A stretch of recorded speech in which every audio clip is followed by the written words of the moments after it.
Hey, what's up you guys? Yes, it's Arts Anesso, and welcome to the second speed paint video of my Pride Month series.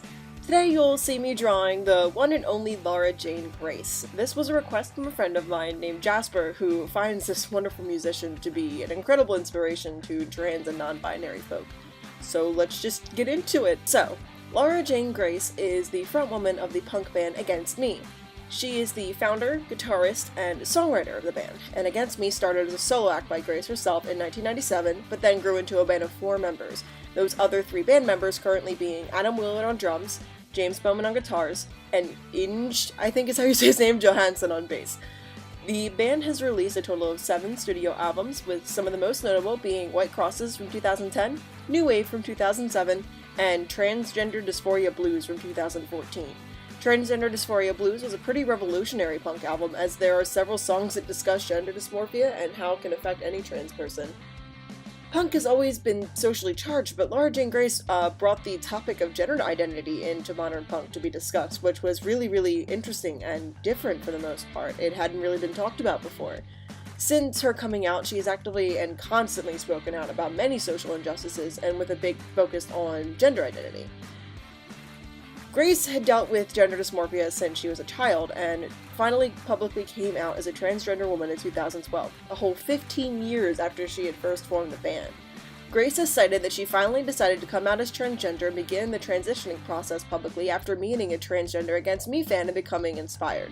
She proudly stated that she would be staying and performing in Against Me, saying, "However fierce our band was in the past, imagine me, 6'2", in heels, fucking screaming in someone's face." And I just think that's amazing. This woman is fierce and unapologetic, and that's what makes her so damn amazing. It also makes her a tremendous voice of the transgender community. One notable act of hers for the community was her Gender is Over If You Want It shirt giveaway. There are many pictures of Grace in this shirt online, and that's because she wore it for about 60 nights on stage with the band. After those nights, she signed it, and the Rolling Stone stated that she donated it to the group that created it for a charity giveaway. For a suggested donation of $10 to $15, fans could enter a contest to win the shirt that Grace rocked on stage.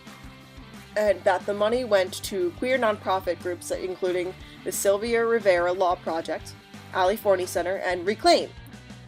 So I guess time to talk about the drawing a little bit. I absolutely adore this woman's punk look, so I was really excited to draw her and just really wanted to show her just being herself, jamming up while there on the guitar and being a badass.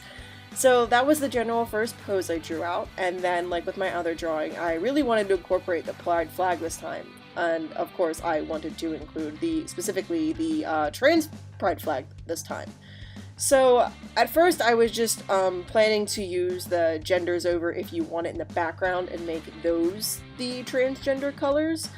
But as I went, I really love these colors. I love the pastel colors of this pride flag. And decided it would look really interesting to make the guitar those colors as well. So therefore I added it there as well. And then of course, like I said, I had to include the Genders Over If You Want It in the back there because I love this quote so much. It's actually a reference to a riff I love from 1969, that was created by John Lennon / Yoko Ono. And if you know this riff, I think that you'll agree that the quote that Grace dons is actually really powerful. Overall, Laura Jane Grace was actually really fun to draw. The hardest part was for sure her tattoos, which look awesome in person. I absolutely love them.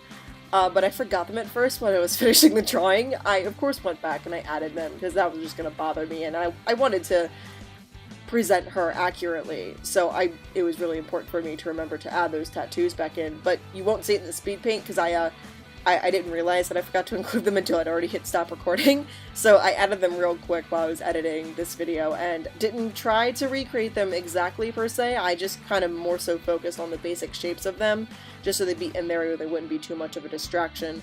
But overall, this was a really fun person to do some research on and draw out, and I had so much fun just researching this badass woman, and just thank you to my friend Jasper for telling me about her. I had no idea who she was before this, so thanks Jasper, you introduced me to a really interesting woman.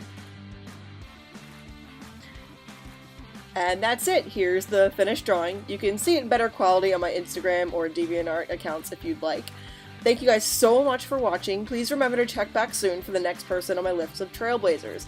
As a little teaser, the next person I will be doing a drawing of is Bob the Drag Queen. In the meantime, I love you all and I hope you have an awesome day.